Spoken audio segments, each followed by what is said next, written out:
Deixa eu baixar o microfone aqui para uns 50 centímetros.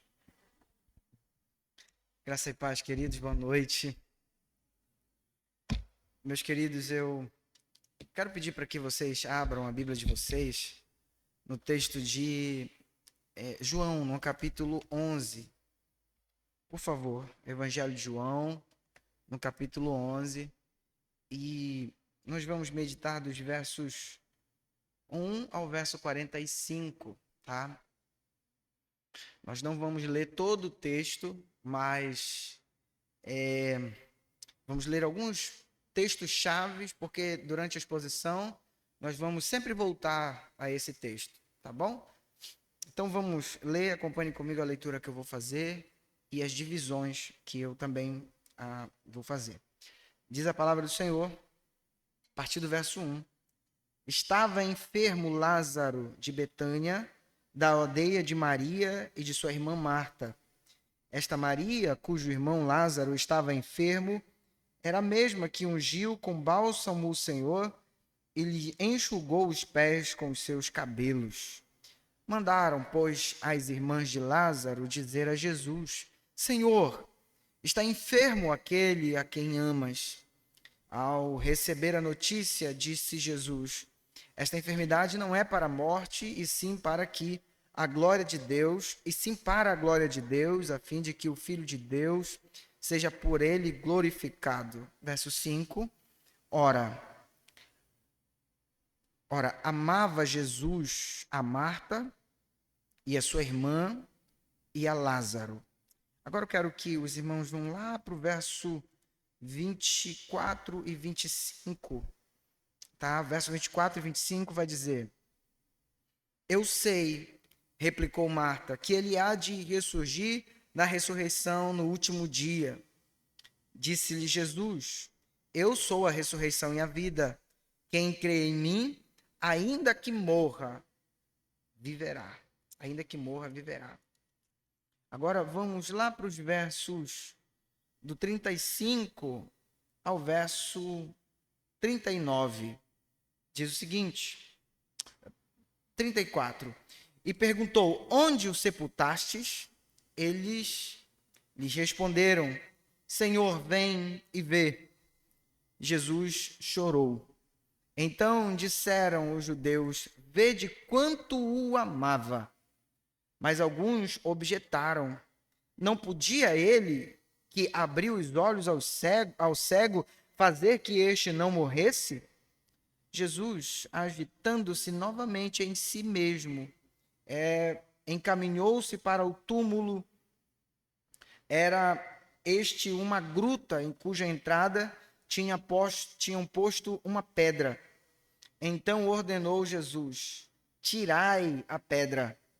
Disse-lhe Marta, irmã do morto: Senhor, já cheira mal, porque é de 4 dias. Só até aqui, queridos. Nós vamos passear por todo esse texto para não ficar uma leitura tão extensa, tá bom? Então você fique com a sua Bíblia aberta. Eu quero orar com você antes de iniciar, não por mim, mas agora pelo seu coração, tá bom? Senhor Deus, obrigado pela tua palavra que foi lida. E eu quero pedir ao Senhor que generosamente, Pai, graciosamente, bondosamente, possa ministrar ao nosso coração, nos sirva nessa noite com a boa palavra, nos iluminando o entendimento, nos comunicando verdades, princípios e valores que nos fazem ter uma vida em família mais alicerçada, Senhor, em Tua palavra.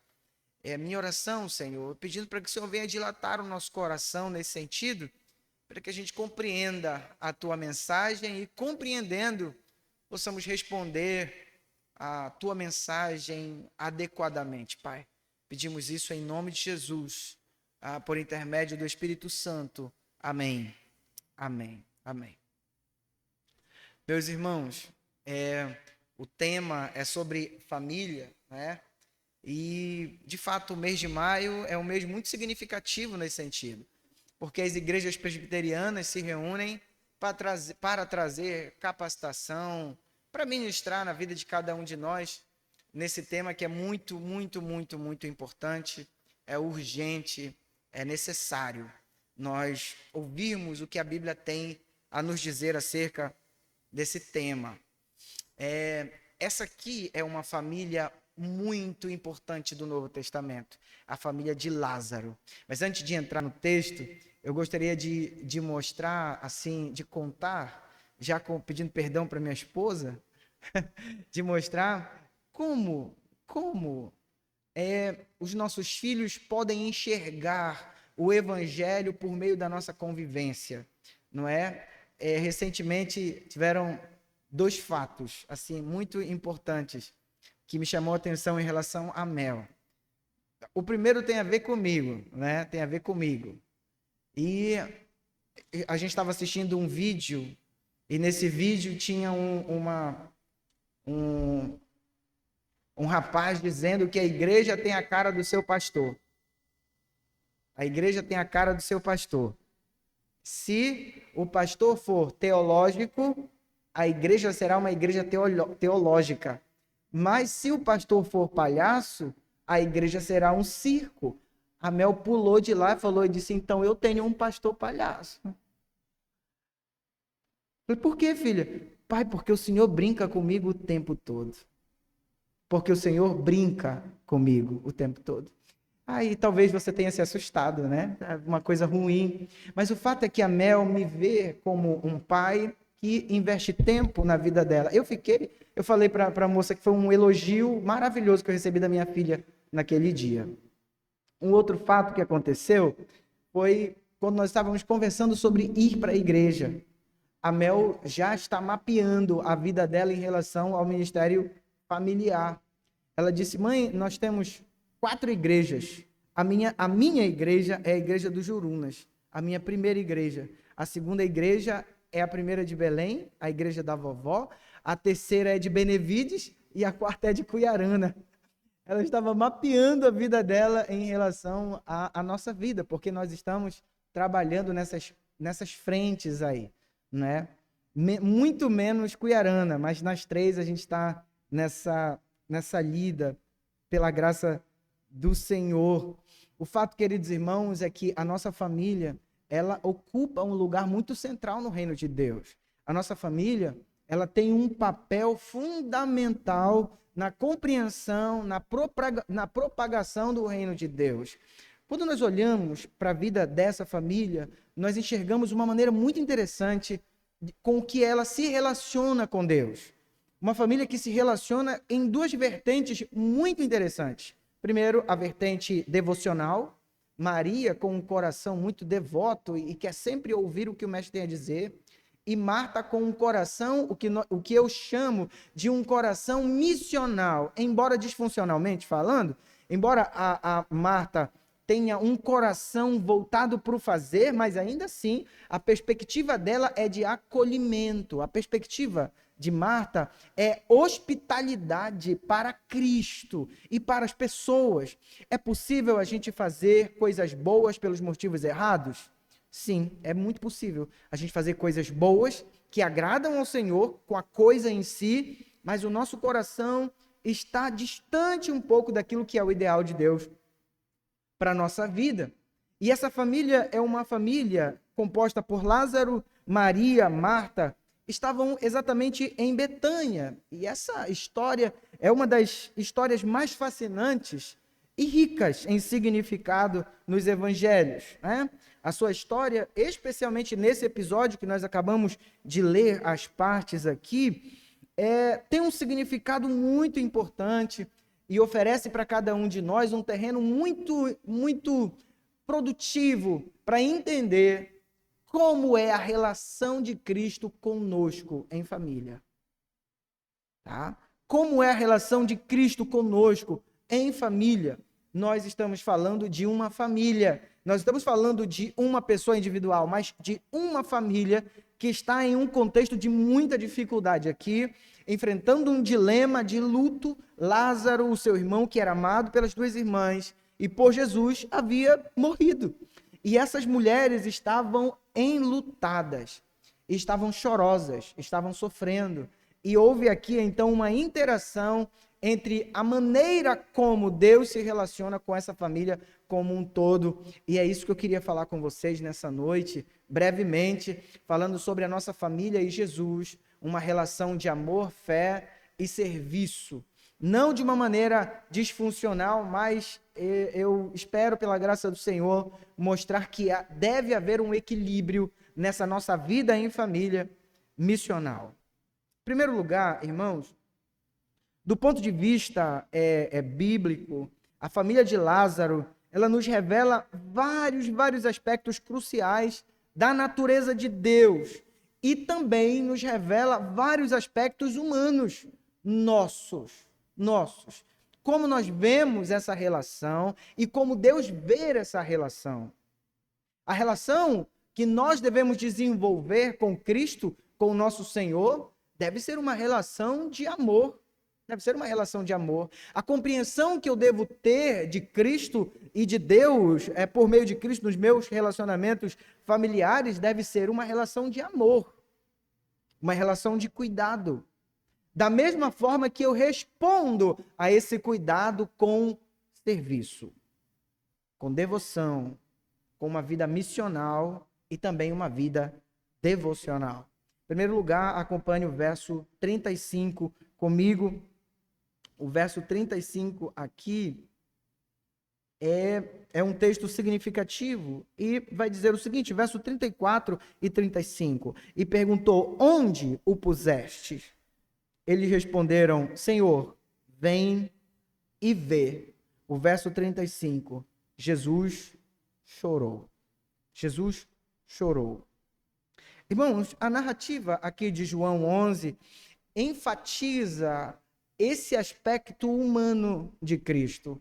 Esse aspecto de alguém que é o Filho de Deus, mas que está se relacionando de uma maneira afetiva, emocional e sofredora com o dilema dessa família.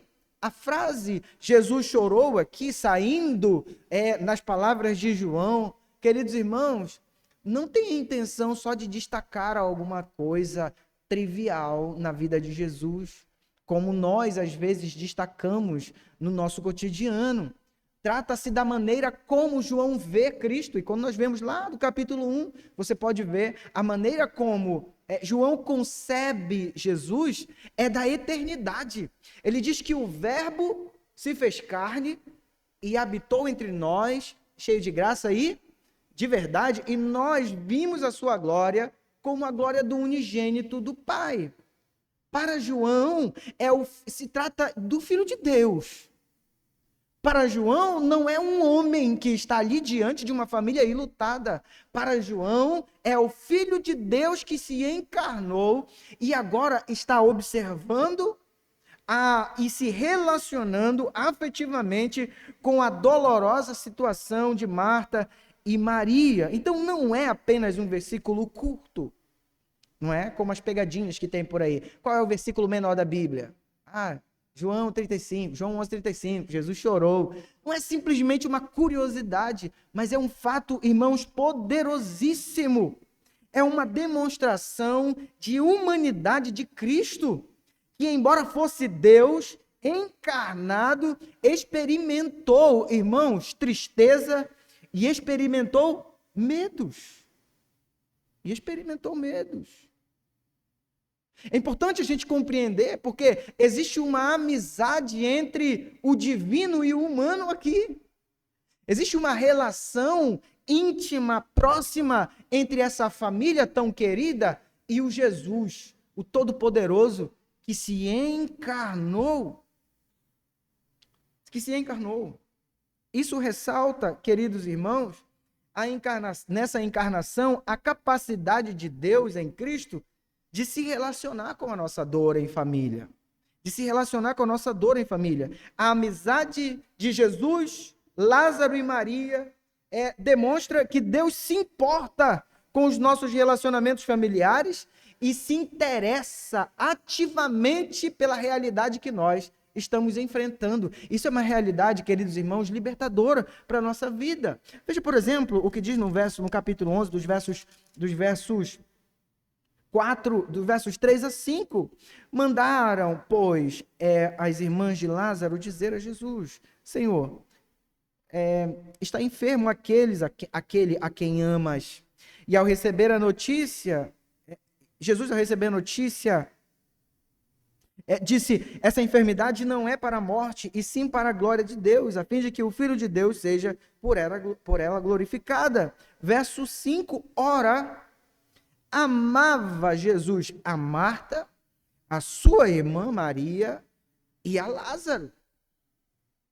É um fato significativo de que essa família, não uma pessoa, mas toda essa família, foi alvo da amizade de Deus. Ao longo de todo o Novo Testamento, nós vemos Jesus tentando mostrar essa relação, principalmente quando ele fala para os seus discípulos: eu não chamo vocês mais de servos, porque os servos não sabem o que faz o seu Senhor, mas eu vos chamo de amigos, porque tenho dado a conhecer tudo o que vem de meu Pai.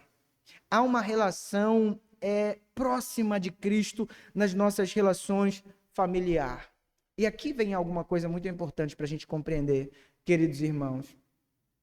Cristo, ele se importa diretamente com os nossos relacionamentos e ele se insere nas nossas realidades.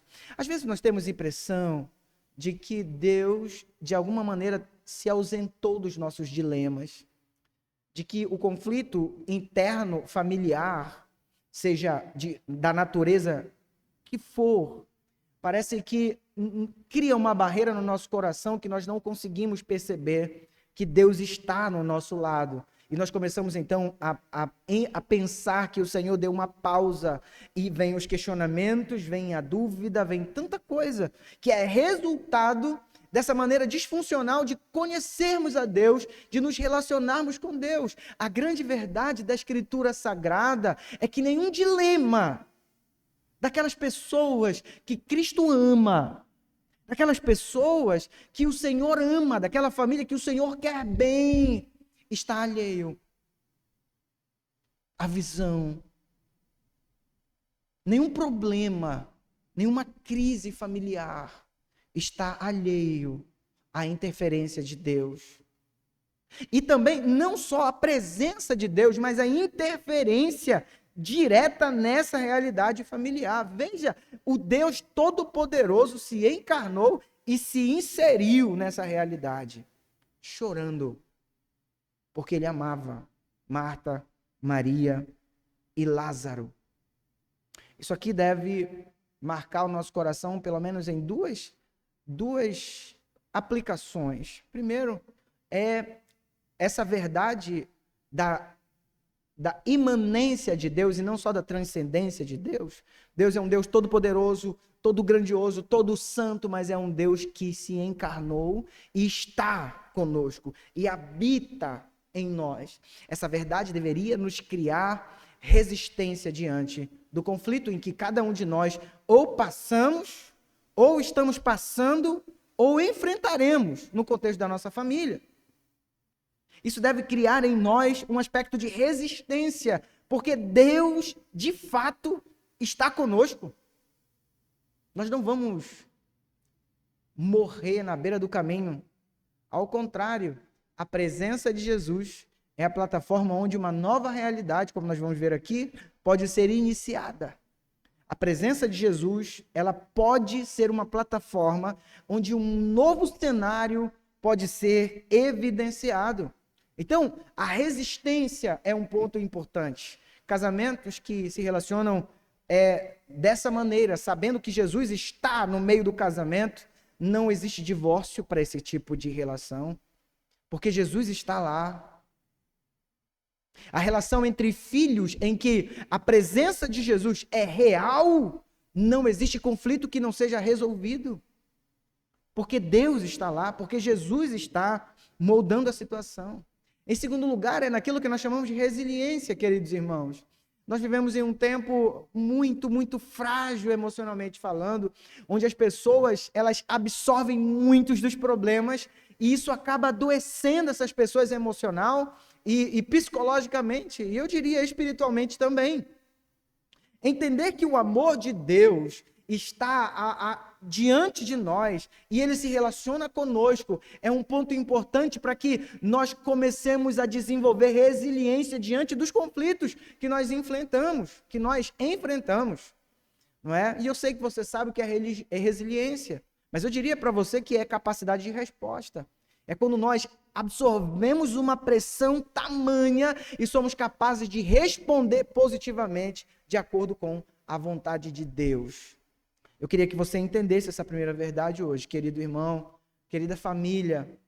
Deus te convida para ver essa realidade de que Ele se importa com seus relacionamentos familiares e Ele se insere na sua realidade, assim como Ele se inseriu nesse mundo. Isso nos dá força, isso nos dá resiliência. Em segundo lugar, irmãos, eu quero que você veja o verso 4. Essa família, ela precisa lidar com aquilo que é o desconhecido. O verso 4 aqui, a doença e a morte de Lázaro não são acidentais. Veja só o que diz o verso 4. Ao receber a notícia, disse Jesus: essa enfermidade não é para a morte, e sim para a glória de Deus, a fim de que o Filho de Deus seja por ela glorificado. A doença de Lázaro não é uma coisa acidental. Não foi uma doença que pegou Jesus de surpresa. Na verdade, aqui há uma intencionalidade. Jesus foi extremamente intencional em se atrasar na sua chegada para dar uma resposta para Marta e Maria. Aqui afirmando, é o que Jesus afirma, que a enfermidade, no verso 4, é para a glória de Deus, para que o Filho de Deus seja glorificado por meio desta realidade. E isso aqui é algo muito importante para a gente compreender também, porque isso aponta para uma soberania de Deus sobre a vida e sobre a morte. Sobre a vida, sobre a morte, sobre os nossos dilemas, sobre a dor da perda. Mas esses dilemas podem ser o palco onde a glória de Deus pode ser manifestada. Eu não sei até que ponto você consegue entender isso de uma maneira prática.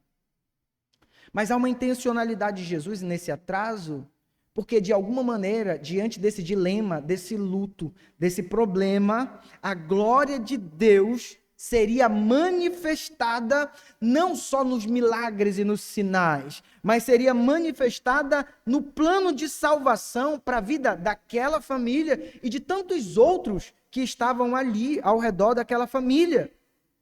Então, isso aponta para um plano maior. E a família de Lázaro aqui, irmãos, a família de Lázaro aqui se torna parte desse plano maior. A família de Lázaro se torna ativa nesse plano maior de Deus.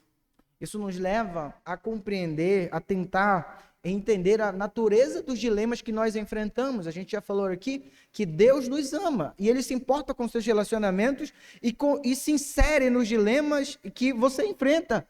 Agora, é importante a gente entender que existe um Deus que está governando qualquer posição e qualquer dilema para que o seu nome seja glorificado, inclusive no contexto da sua família. Inclusive no contexto da sua família. Talvez seja importante a gente perguntar hoje como a minha família, diante dos vários dilemas que enfrentou, ou está enfrentando, ou enfrentará, pode ser esse palco, esse ambiente onde Cristo será glorificado, onde Cristo será exaltado. Foi no contexto familiar que isso aconteceu. A natureza do sofrimento aqui pode nos levar a uma compreensão de que a perda, os conflitos relacionais, a dificuldade de perdoar, os problemas financeiros, as crises que acontecem no centro da nossa família, que nós podemos resumir aqui como a questão do sofrimento relacionado ao pecado, como foi a morte de Lázaro, elas podem, queridos, e vão, naqueles a quem o Senhor ama, ser um ambiente propício para que o mundo veja a glória de Deus sendo manifestada no contexto da sua família. Quantas crises você enfrentou no contexto da sua família? E depois que você passou, você pôde avaliar e mapear e viu que Deus foi dignificado, foi glorificado por meio da sua família, por meio de você. De outra forma, quantas vezes também, irmãos, nós perdemos a chance de submeter a nossa vida a esse cuidado soberano de Deus, e nós perdemos a chance de ser instrumento de Deus para a vida de outras pessoas.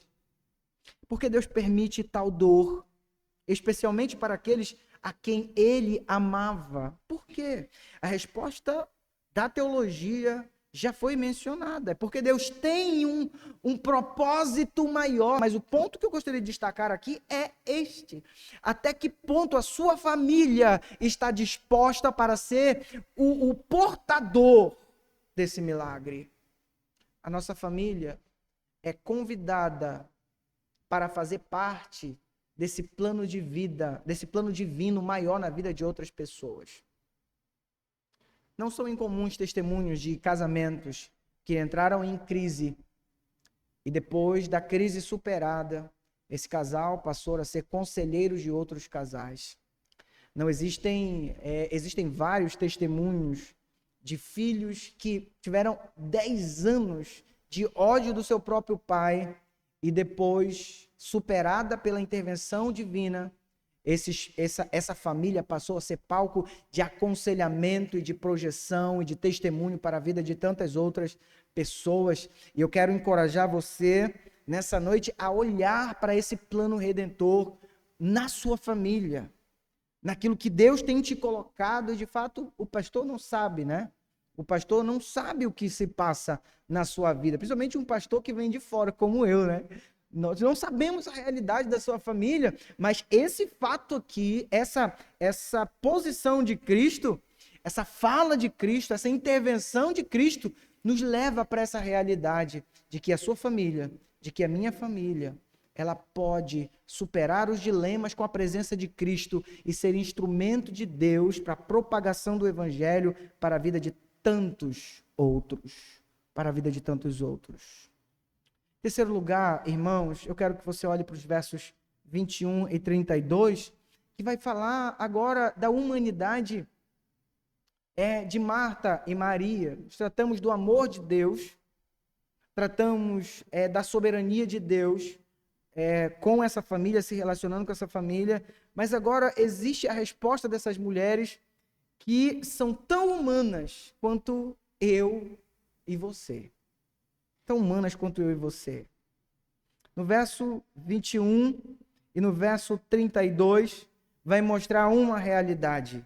Senhor, se estivesses aqui, o meu irmão não teria morrido. A primeira que se aproximou foi Marta. Marta é apresentada como esta que não foi chamada por Cristo, mas se apressou para trazer o cenário, para mostrar o cenário da morte de Lázaro. E Maria foi essa que o Senhor chamou, mas a mesma fala foi dita: Senhor, se estivesses aqui, o meu irmão não teria morrido.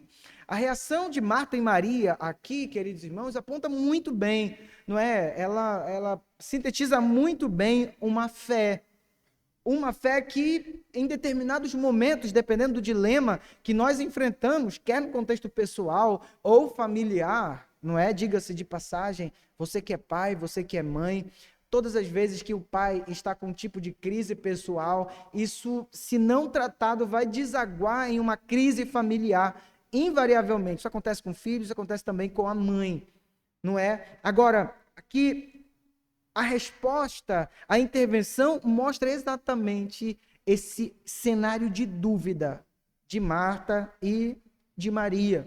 Senhor, se estivesses aqui, esse cenário de fé em primeiro lugar, né? Esse cenário de fé que essas mulheres responderam: certamente, Senhor, se estivesses aqui, o meu irmão não teria morrido.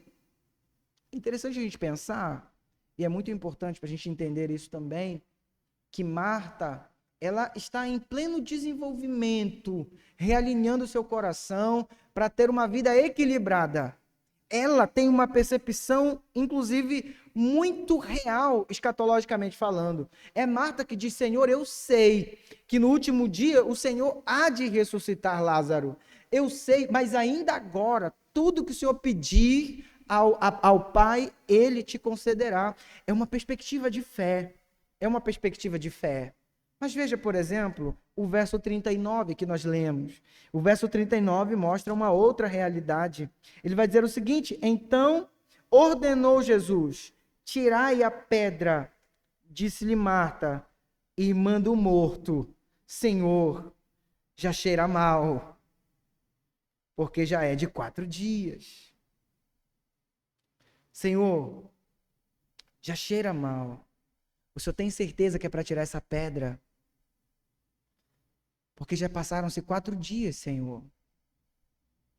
Já cheira mal.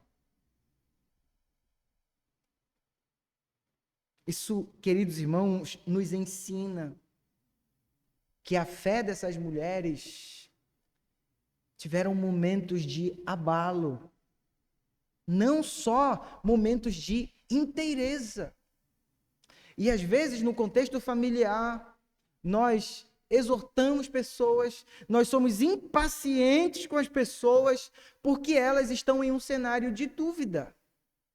Hoje, pela tarde, nós estávamos... eu assisti parte, né, de um filme chamado Fé para Vencer, o nome do filme. E trata-se... Fé para Vencer, né? E trata-se de um pastor... Fé para Superar, né? Trata-se de um pastor que tem a sua esposa em um grave acidente de agressão e ele agora tem que dar conta da fé dos filhos, porque os filhos estavam em um dilema e a postura desse pastor era carrancudo. Não, a gente precisa crer. Não, você precisa ter fé. Não, não pode chorar, não pode sofrer, porque nós somos cristãos. Nós somos cristãos. E nós não podemos ter momentos de dúvida. Ora, irmãos, a realidade bíblica é que Jesus é paciente. Jesus é paciente com aqueles momentos em que nós demonstramos traços da nossa humanidade, quando nós não conseguimos entender esse plano eterno de Deus no contexto da nossa família. Por que meu casamento está em crise? Por que a crise financeira está aqui? Por que a doença está assolando a minha família? Por que, Senhor? Por que, Deus? Nesses momentos, nós não temos um algoz diante de nós, dizendo que absurdo, né? Que absurdo, tu não é crente, não? Ainda mais presbiteriano, tu não crê na soberania de Deus, não? Nós não temos um Jesus que olha para a nossa natureza e começa a nos depreciar. Nós temos um Jesus que responde a Marta da seguinte forma, no verso 40, respondeu-lhe Jesus: não te disse eu que, se credes, verás a glória de Deus? Jesus está dizendo: não olha para as circunstâncias, olha para aquilo que eu estou prestes a operar, confia na minha palavra. A verdadeira fé, irmãos, não é a ausência de dúvida. A verdadeira fé é aquela que te impulsiona à obediência. Tira a pedra. Tira a pedra. Marta aqui representa a visão humana de que em muitas perspectivas não há mais solução. Não há mais solução. Quer saber? Eu vou simplesmente me aquietar e pronto. E Jesus está dizendo: tire a pedra, porque você está diante de um Deus que pode solucionar qualquer conflito, qualquer dilema. Você está diante de um Jesus que pode solucionar problemas. Tira a pedra. E às vezes nós estamos dizendo isso: o Senhor já cheira mal. Não tem jeito. Jesus é paciente, irmãos, com as nossas inquietações e, às vezes, com as nossas dúvidas. É importante a gente destacar aqui que Marta, indiretamente, aponta essa dúvida aqui do estado, ou seja, Senhor, já está em estado de putrefação, é impossível reconstituir a carne agora, é tarde demais, não é? Mas nós tivemos outros episódios em que cristãos tiveram dúvidas, como por exemplo, Tomé. Tomé foi uma pessoa que teve dúvida, e Lutero vai dizer que a dúvida de Tomé se tornou um palco para que nós tivéssemos uma certeza abundante da ressurreição de Cristo. É nesse cenário de dúvida que Deus reafirma a sua verdade para conosco. É nesse cenário de dúvida que Deus reafirma as verdades que nos trazem segurança, não é?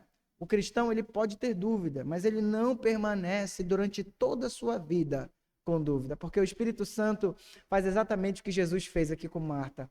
Marta, eu te disse que aquele que crê em mim vai ver a glória de Deus, vai experimentar a glória de Deus. E o quarto, no verso 25, irmãos, aqui vai apontar para uma realidade da intervenção de Cristo na solução parcial do problema em questão, dessa família. O problema era a morte de Lázaro. E Deus aqui mostra um poder sobrenatural sobre a morte. O verso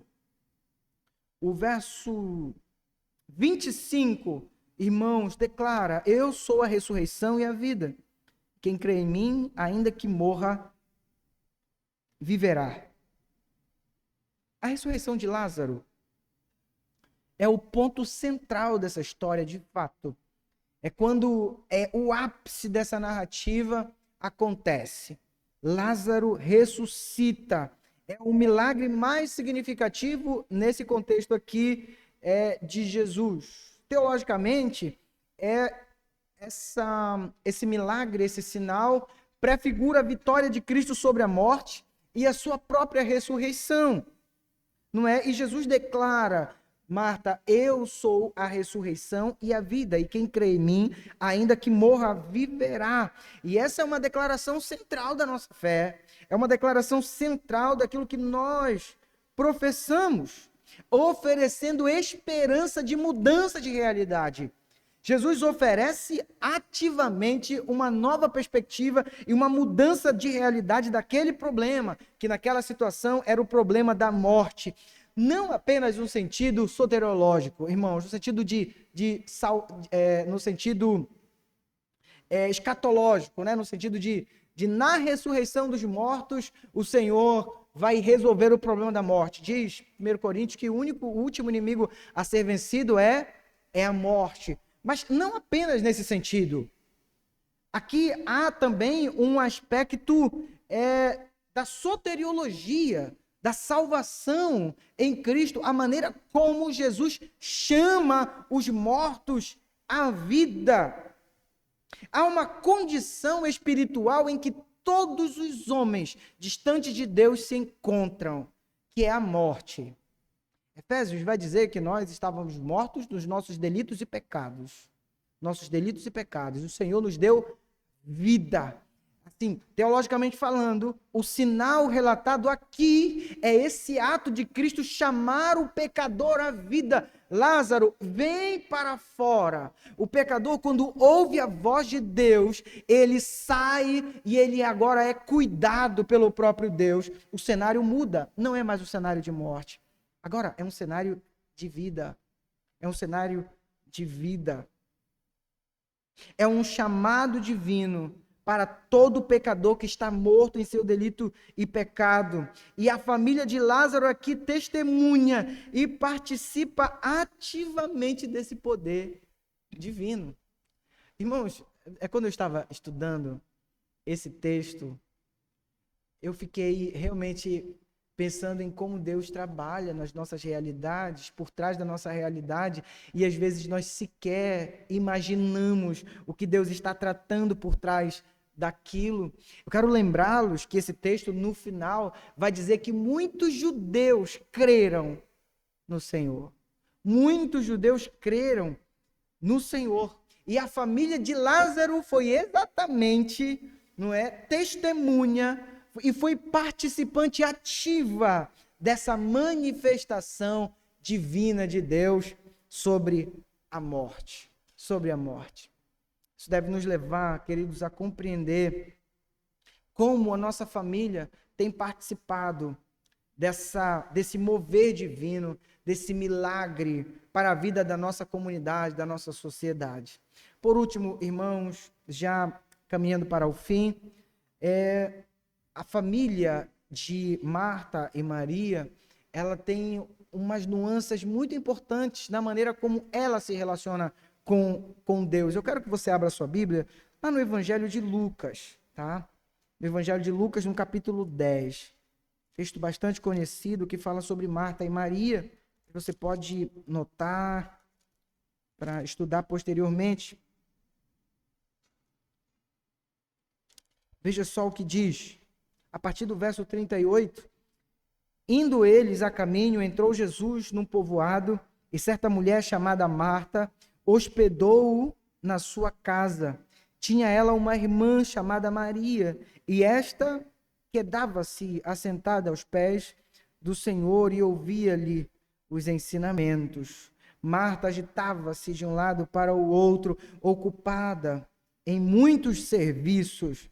Então se aproximou de Jesus e disse: Senhor, não te importas de que minha irmã tenha deixado que eu fique a servir sozinha? Ordena-lhe, pois, que venha ajudar-me. Respondeu-lhe o Senhor: Marta, Marta, andais inquieta e te preocupas com muitas coisas. Entretanto, pouco é necessário, ou mesmo uma só coisa. Maria, pois, escolheu a boa parte, e esta não lhe será tirada. Que maneira curiosa de uma família. É uma família que, mesmo de uma maneira disfuncional, nesse contexto aqui, está nos dois laços daquilo que representa a igreja, desenvolvendo uma vida missional e uma vida devocional. Uma vida missional e uma vida devocional.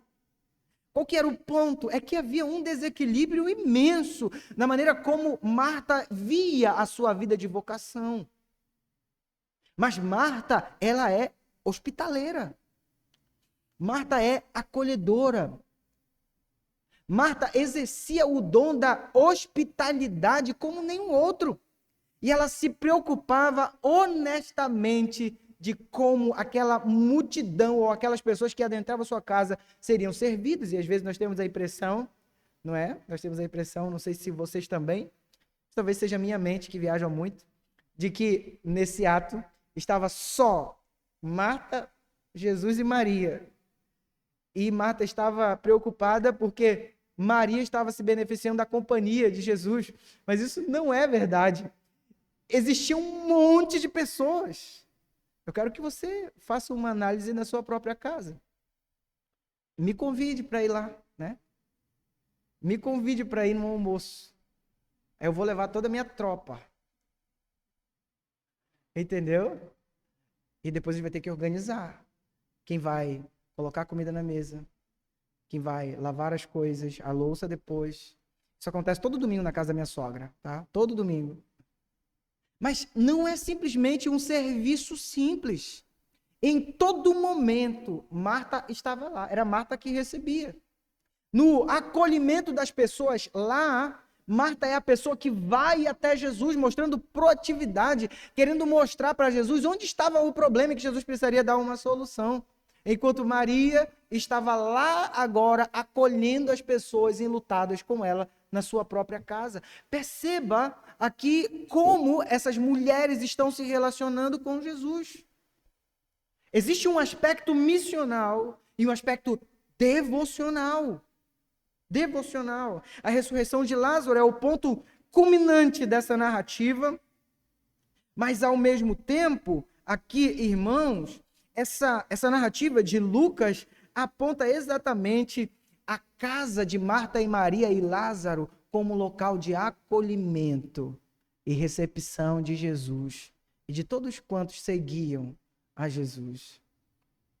Talvez seja uma coisa que nós precisamos alinhar urgentemente. O que nós encontramos no nosso cenário hoje são famílias que não gostam de receber sequer visita nas suas casas. É incômodo demais. É incômodo demais. Porque dá trabalho. E nós achamos que a igreja é o único lugar de acomodação onde nós podemos cantar: Santo Espírito, és bem-vindo aqui. Vem inundar, encher o nosso coração. É o desejo do meu coração que seja inundado pela sua presença. Mas para além daqui, existe uma vida missional no contexto da nossa família, da nossa casa. Essa nossa casa pode ser um ambiente de acolhimento para receber Jesus e todos aqueles a quem o Senhor ama, que estão seguindo os ensinamentos de Cristo. Eu preciso abrir as portas da minha casa e desenvolver esse ministério da hospitalidade. Eu não sei quanta dificuldade você tem, mas eu quero te encorajar a começar pelo pastor Rogel. Comece comigo, me chame que eu vou. Não, estou brincando, o Gabriel seria a minha pessoa mais indicada. Tenho certeza que ele já foi, inclusive. Mas, meus queridos, eu quero apenas pontuar algumas aplicações para o nosso desenvolvimento aqui. Primeiro, nós não lidamos com um Deus que está distante da sua realidade. E eu quero que você pense nisso nessa noite. Não importa qual é o tipo de dilema, não importa qual tipo de dilema que você está enfrentando ou que irá enfrentar. Eu quero afirmar para você de que esse Deus que se encarnou, o Deus Todo-Poderoso, Eterno, Ele está no seu lado e Ele interage. Ele interage com você. Ele é o primeiro a estar com você, se identificando com o dilema. E eu quero dizer para você que Ele irá intervir de uma maneira graciosa na sua vida. Em segundo lugar, eu quero que você entenda que, por mais que os dilemas no contexto familiar possam ser, de certa forma, incompreensível na nossa vida, existe um Deus que está cuidando de absolutamente de tudo. E a nossa família pode ser parte desse mover sobrenatural, onde as pessoas ouvirão da glória de Deus. Em terceiro lugar, nós não podemos cair na mentira do supercrente. E aqui cabe uma orientação para pais e filhos. Recentemente não, irmãos, tenho 4 anos de ordenado, uns 5 anos, uns 6 anos, né?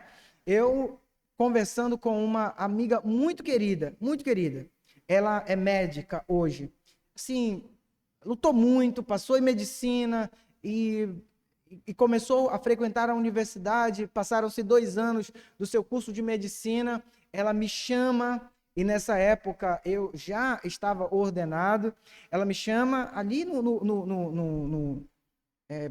ambiente, né, no ambiente adequado, e ela me comunica dizendo, eu estou com dúvida sobre a minha fé, eu estou com um problema na minha fé, e eu tenho algumas doutrinas que eu não consigo assimilar, que eu não consigo digerir. E eu perguntei, desde quando isso? A resposta dessa jovem foi assim, um retrato da relação entre pais e filhos hoje. Desde a minha adolescência, que eu luto com essas dúvidas e parece que os meus pais fogem das respostas. Fogem das respostas. Em um outro fato, na escola bíblica dominical, um outro adolescente, nós estávamos estudando sobre a fé cristã, e um adolescente expôs a sua ideia diante da classe, e a classe caiu de uma maneira coerciva sobre essa pessoa, como se esse adolescente fosse um impuro, que não pudesse colocar diante dos seus as dúvidas dos seus corações. Tim Keller vai dizer que uma fé sem um pouco de dúvidas é como um corpo sem anticorpos. A função dos pais é ouvir essas demandas e capacitar os seus filhos mostrando o amor de Deus. E não impondo uma fé goela abaixo de seus filhos.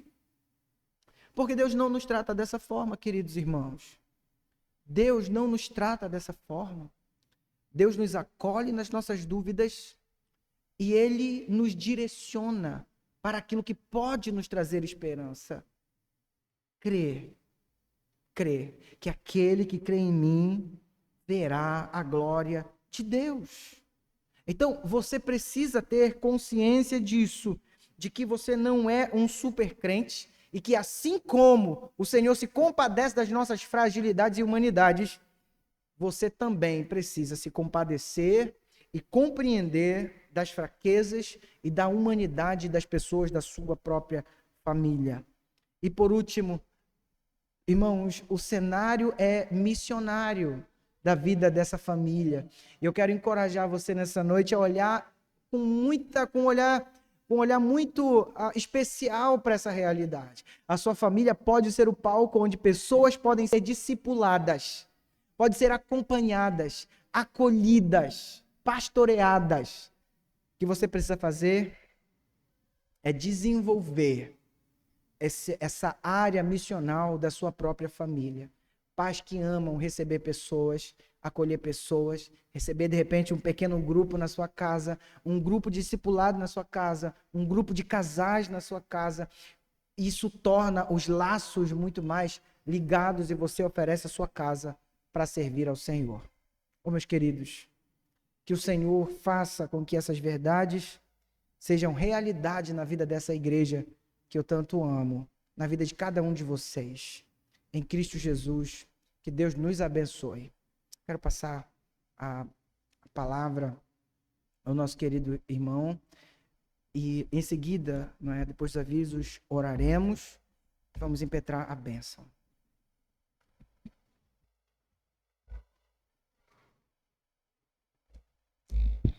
Amém. Deus seja louvado pela palavra pregada. Nós tivemos aí o mês inteiro de pregações riquíssimas sobre o tema família, e certamente essa igreja foi abençoada por cada mensagem que foi pregada através desse púlpito aqui. Vamos nos colocar de pé, irmãos, para louvarmos o Senhor. E logo após o louvor, reverendo Rogério estará fazendo uma oração final e também impetrando a bênção para a igreja do Senhor.